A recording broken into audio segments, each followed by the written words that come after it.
I'm going to need one of you guys to pinch me and wake me up because Canada just defeated the United States. They are now 5 points of the United States clear at the top of the CONCACAF table.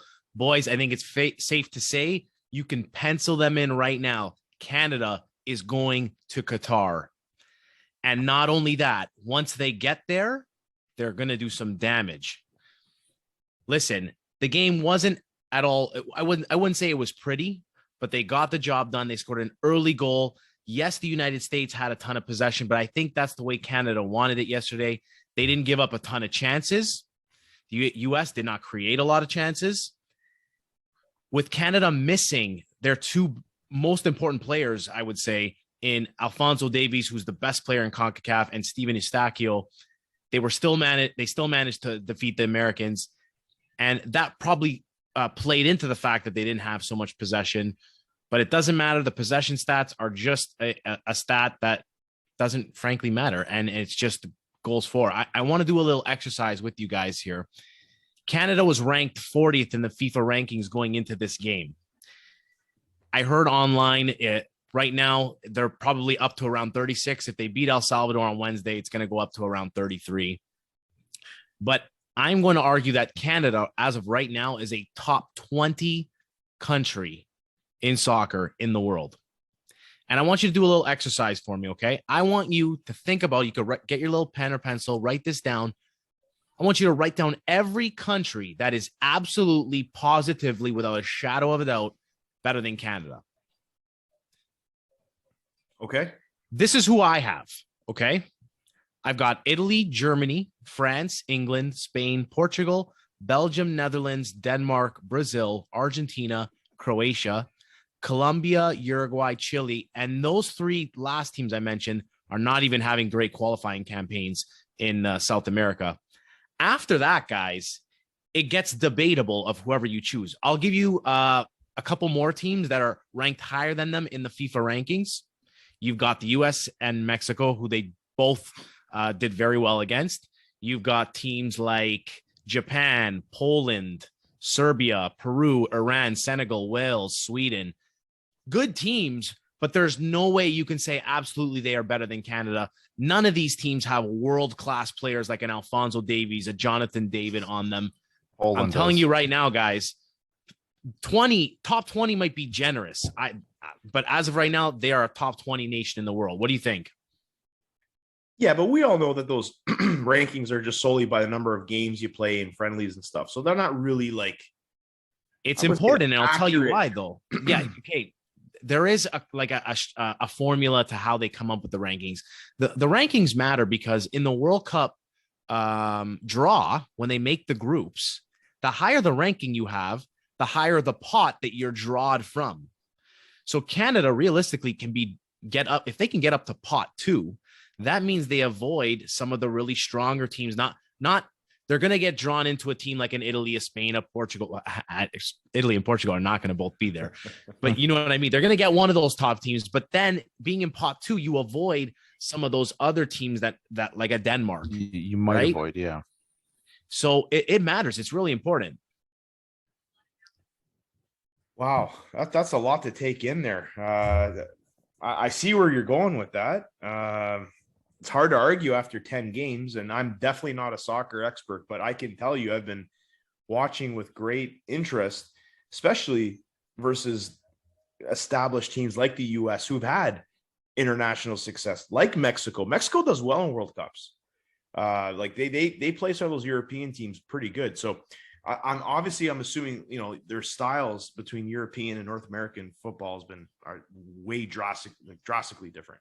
I'll be honest with you, the U.S. are pulling a lot of their players, obviously from MLS, which is, they have a lot of players playing abroad now. Yeah, this is a strong U.S. team. It's not like you could say, they're kind of like in between right now. They're transitioning to their newer players. Like they have a lot of good players on their team.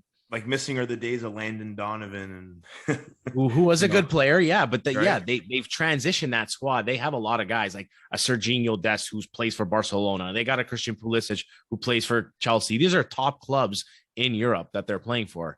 I think a lot of credit though, you got to give a credit to John Herdman because this guy's no fluke. If anybody knows him, he did it with the women's team.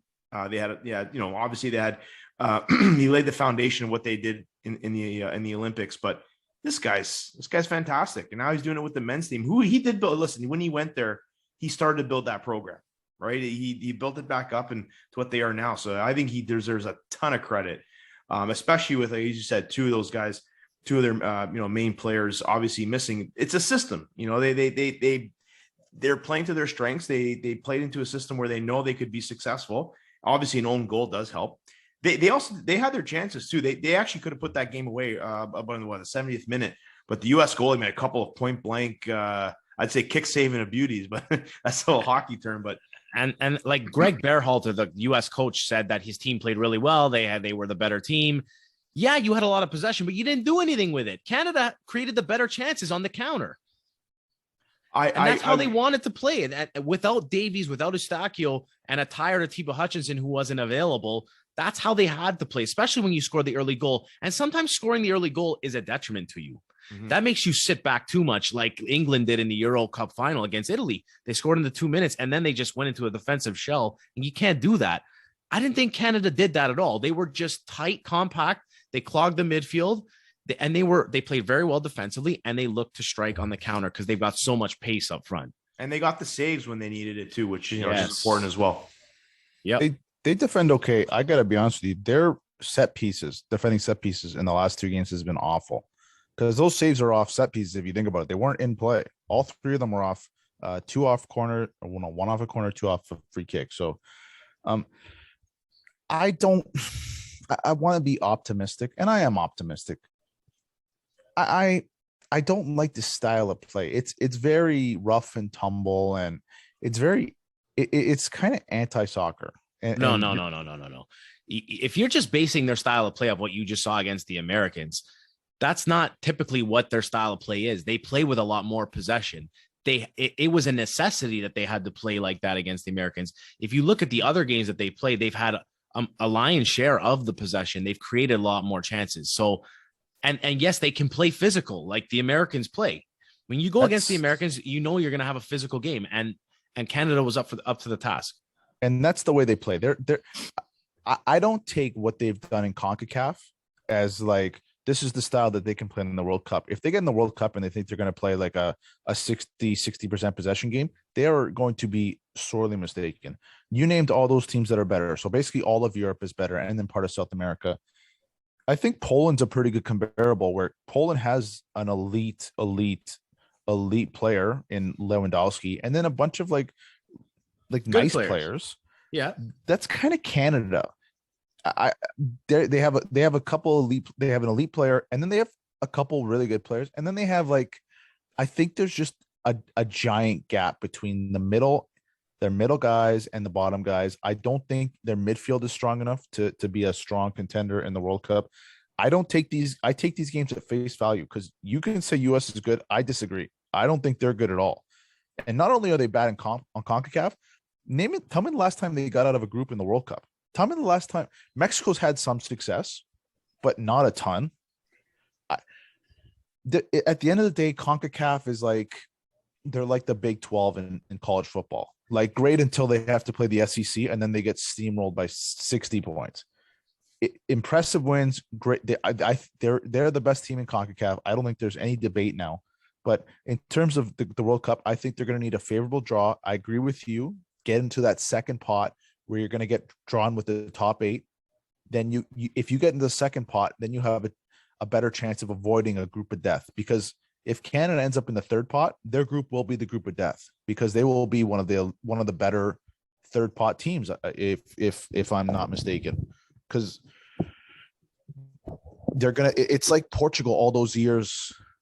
Portugal always landed in the group of death because they were never in the top 8 of the FIFA rankings. So they were always in that second pot, and they were always drawn with one of those good teams. So if they can get up in there, get a favorable draw, can they make some noise? Of course. It's a 3-game tournament.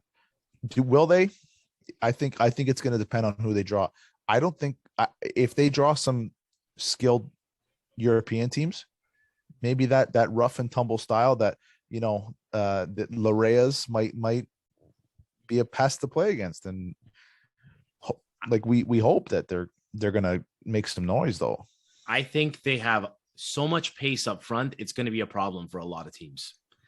And, they play a team, even a really strong country you'll see the game work out like we just saw, where Canada may not have a lot of possession, but they'll look to hit them on a counter, and they're very dangerous. And remember, they don't have Alphonso Davies in that match that you just watched. Mm-hmm. He is one of the best players in the world right now. Mm-hmm. And he's only 21 years old. Mm-hmm. So you add him into the mix. They have the leading goal scorer of Ligue 1 in France. He has more goals than Messi right now. He's probably going to move to the Premiership on the next transfer window. They have world-class quality players. Tajon Buchanan, I think, is a stud. I think he'll move to a bigger club eventually down the line. A lot of guys playing a bit. You got Eustachios just made a move to Porto, a top European club. So I guess you're trying to slow my roll a little bit and pipe me down because I'm like really jacked up about this team. But I disagree with you. I think they're a problem for a lot of teams. But Joe, you're saying that like you're like the U.S. is good because Dest plays in Barcelona. I don't know if he plays. I'm pretty sure that Pulisic, who's a very good player, does not start for Chelsea. So while he's on the team, he had a good year last year. He's not having a good year this season. No, Pulisic. Yeah, I don't remember him starting in the because I believe Chelsea won Champions League this year. I don't remember him. I think he got on in like the 70th minute, so he was a bench guy. Mexico has basically that one kid. I believe it's Lozano, who's really good. He's on Napoli. Don't think there's anybody else. So I would tell you to maybe take a breath. I still think they need a little bit more help in midfield. And let me not take anything away from that win. That was a fantastic win without literally your two best players. Was one of the two big shocks for me on Sunday with the Cincinnati Bengals to tie it into football. I thought I was blown away that both teams won. I didn't think they were going to beat the Americans. Great win. And they deserve all the credit in the world, but I just think I want to see them against better talent where I watch European soccer and like everybody just seems elite. It seems like Canada has 4 guys that can play on that level. And I think what might hurt them is the gap between their 5th guy, their 6th guy, their 9th guy. We're going to see it because your wish is going to come true. We're going to see it because they're going. So it'll be a Winter World Cup too. Perfect for Canada. Mm-hmm. Right? Yeah. It only makes sense that Canada's going to the first Winter World Cup. I'll add this, Joe, from an outside standpoint. I'll tell you what Canada has done, what they've had succeeded with. They've unified a nation of common, soccer fans and diehards like yourself. And I'll tell you from personal experience, I had a chance to flip around the channels on the weekend. My son was kind of, obviously he was watching, I was watching. He turns to me and says, "Daddy, I want to play soccer this year." First time he said that to me in the past. So if we all can rally around something like this, especially at the grassroots level, this is fantastic for soccer in this country. Everything that we were hoping that the Olympics would be for hockey. I know the NHLers not going there, but just think the impact that Salt Lake had, that Sochi had on the grassroots level, and how much registration increased with national games like that and celebrations like that, how the impact it has on grassroots sports. So they are doing an incredible job, I think, coming into the spring, especially coming out of COVID and such. There's going to be more and more kids of different ethnicities and stuff playing soccer. This is amazing. And I think from that standpoint, it's only going to get better, especially if they make the World Cup. Oh my God, that's going to be incredible. This Canada team, do you want to do some like parallels? Sure. This Canada team is going to be like the Raptors, and Alphonso Davies is going to be like Kawhi Leonard, because they're going to bring basketball, and basketball's it's a widely played game, but it's really selective. You've got to be kind of a certain height to play basketball. It's you got to be 6 feet plus. Yeah, tell that to Muggsy Bogues. Yes, with rare exceptions. In terms of soccer, and I said this 5 years ago, and I don't know if Joe remembers this, but I got a lot of pushback. Soccer is going to be a threat in this country and in the United States. I don't even think they need to have success. I think this Canada team has put soccer into a sphere where people want to play basketball now. They want to play soccer. Ergo, you look at, I wouldn't be surprised, Joe, your son says, hey, I want to play soccer instead of baseball or lacrosse, or lacrosse is very popular, but I'm going to make sure he does. They are going to have a Raptor like effect on the Canadian landscape of soccer. And this is great momentum going into 2026, which is the big one. This 2022 is like an appetizer. Whatever they do, it'll be great. But 2026 is the big one. It's going to be a juicy appetizer. I'll tell you that much. There you have it, folks. I say top 20 nation in the world. Bobby disagrees. I'm right. So as usual, and we'll end it like that. Tune in this Wednesday. Canada tries to almost book their ticket. They can book their ticket this Wednesday. They need a little bit of help from some of the other teams, but they're well on their way to Qatar. Go Canada, go.